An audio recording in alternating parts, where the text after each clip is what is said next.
Ayan muli po, the Hitsmaker vocalist. Once again, thank you so much for watching my live. Sa gitna ng dilim, ako ay nakatanang ng ilaw na kahit halos di ko makita. Tulungan mo ako, ituro ang daan, sapagkat ako'y sabik sa aming pinagmulan.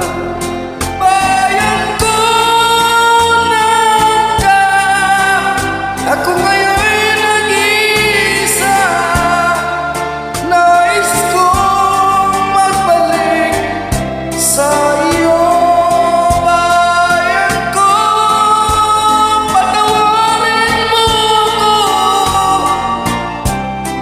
kung ako'y nagkamali sa landas na aking tinahan.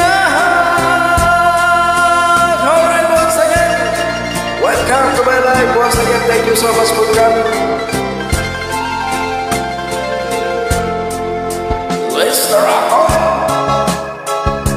Hello everyone! Kumusta po ang lahat? Ayan, kumusta po? Kumusta ang inyong mga buhay-buhay? Dahil po, nandito na naman tayo sa maraming pagsubok sa buhay.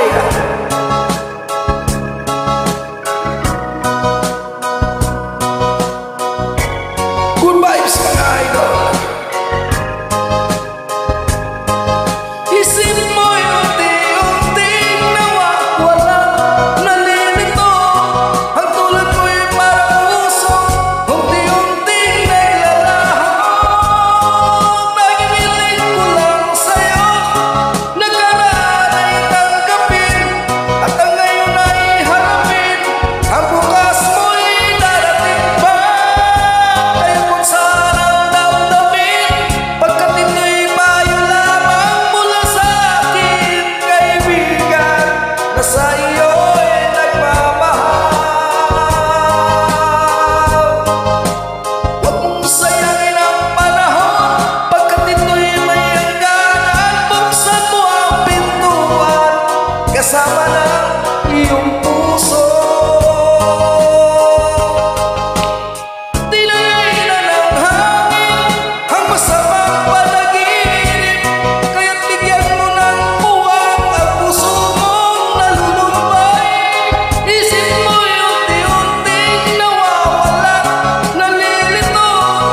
Ang tulad mo'y parang uso, unti-unting naglalaho. Ayan, para masabit ng mga kaibigan na lagi nag-iisip na ano na mabuhay natin sa mga panahon ito. Sobrang pagsubok, sobrang pagdinig, pero lagi po natin natandaan, pagsubok lang yan.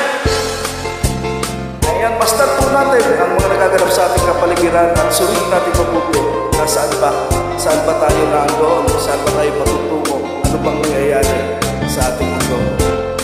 Wala ka ba napapansin sa iyong mga kapaligiran? Kay dumi na ng hangin, pati na ang mga ilog natin. Hindi na masamang matunlad at malayo-layo na din ang ating narating. Ngunit masdan mo ang tubig sa dagat, dati kulay asul, ngayon'y naging itim.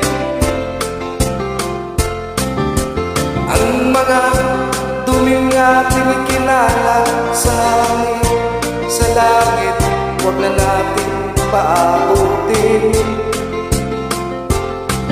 Upang kung tayo pumanaw sa iwang hangin, sa langit natin matitikman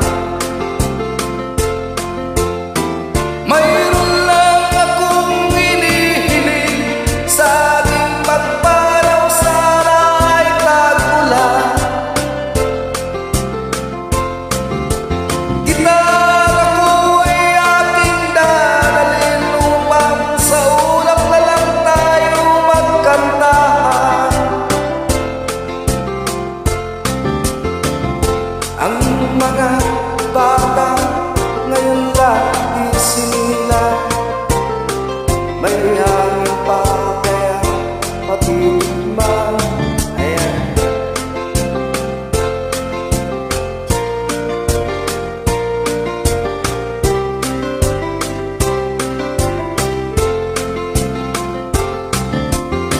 May mga puno kaya sila aakyatin. May mga ilog pa kaya lalago yan.